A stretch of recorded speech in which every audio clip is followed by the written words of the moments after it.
Singapore's Prime Minister Lee Hsien Loong discussing China-US relations. He's presiding over an economy that notched up growth of more than 32% last quarter. We'll bring you more from Lee throughout the show. You're tuned to The Trade. We're coming to you live from Singapore. Hello there. Good morning. It's Friday, and I'm Haslinda Amin. As many as 5 Russian companies may follow billionaire Oleg Deripaska's Rusal and list in Hong Kong by 2012. That's according to VTB Group, Russia's second biggest lender.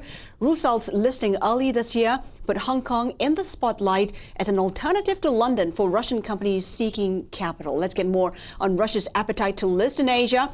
I'm joined by Jochen Wermuth, Managing Director and Founder at Wermuth Asset Management. He's based in Moscow, but he's here in Singapore on a business trip. I hope I got that name right. Thank you so much for joining us this morning. I mean, why the rising appetite among Russian companies to list in Hong Kong? Is it a liquidity story, trying to tap the growth in China? Well, the Russians have growth as high as Chinese growth, 20% in dollar terms per annum. Over, say, 7 years, it's a tripling of a typical company's earnings, but they're valued at 5 to maybe 3 times earnings on the second tier side, 9 times on liquid side. And so going to a Chinese market, either Hong Kong or Singapore, could get you multiples like 20 or 25.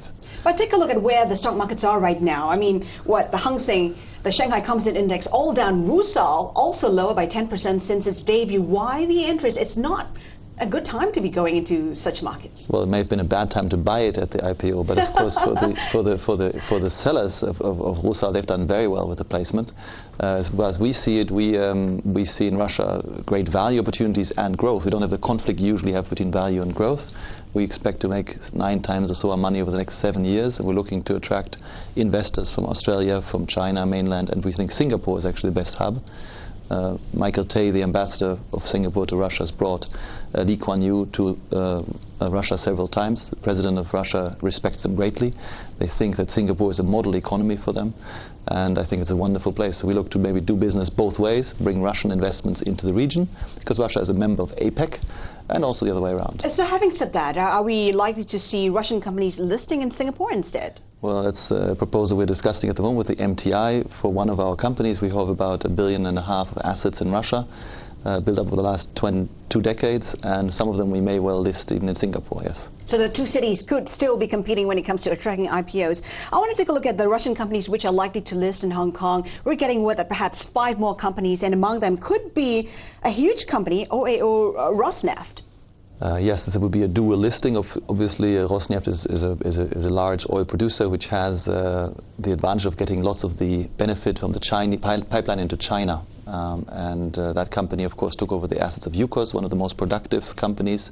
It has a Western CFO, and that company could do a listing relatively quickly. How huge do you think the listings would be, the IPOs would be in Hong Kong? Oh, that's difficult to say. I'm I mean, I think it would be it wouldn't be an IPO, it would be a secondary placement.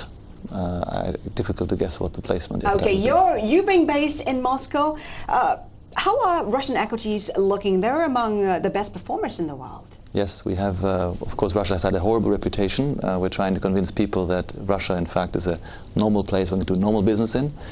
There are hundreds of years of good German-Russian relations. We've had 20 years of doing business without paying bribes or protection money, and returns are fantastic still. You can still buy a power plant for the price of a pickup truck, I like to say. Price earnings, as I said, 3 to 5, that's really cheap. You can buy assets at 40% of book value. Russia has a much worse reputation than Asia so far, and therefore things are very cheap, and those that dare, they can drink champagne, say the Russians. Okay, Jochen, we have to keep it there. Jochen Wermuth, Managing Director and Founder at Wermuth Asset Management. Now, China enters what Morgan Stanley has called a new era today with the launch of an index futures trading. Paul Gordon has been looking at the story. Is the market proving popular, Paul? Well, as Linda, we've been going now for 2 minutes. Market opened at 9:15. Here's the screen so you can see numbers ticking. This is the new era.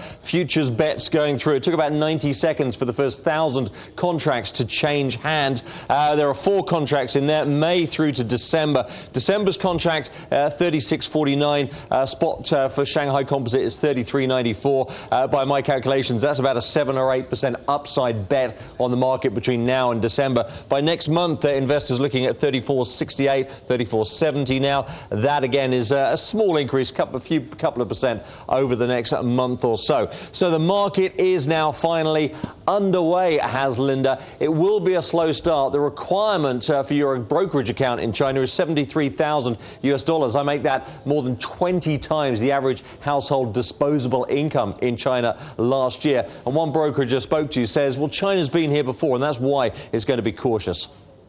They've had previous experience with relation to financial futures. It just wasn't a very pleasant one for them back in the 90s. So the fact that they're taking such a measured approach and such a strict approach to who can trade it and how it trades, I think is really driven by the history of the involvement in futures industry, and also the concern that things go well.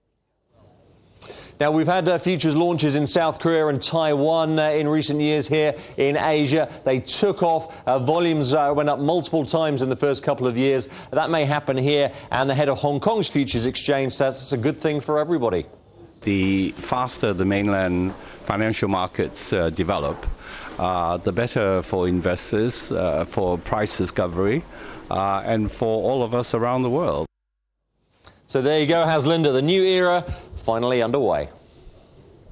A hedging tool, but it could also be used as a speculative tool. Stay tuned to The Trade. Our regular Forex segment is up next. So if you have any Forex trading questions, you know what to do. Trade with Haas at Bloomberg.net or message The Trade on the Bloomberg terminal. We're back in 2. Stay with us.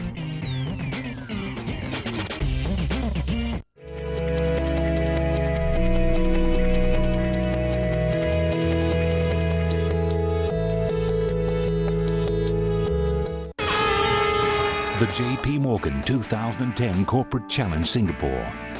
Go online today to register your company. Celebrating 7 years in Singapore. The 2010 JP Morgan Corporate Challenge brings colleagues together to promote teamwork and camaraderie.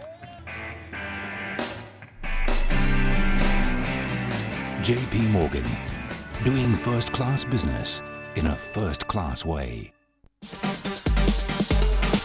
BNP Paribas, the bank for a changing world.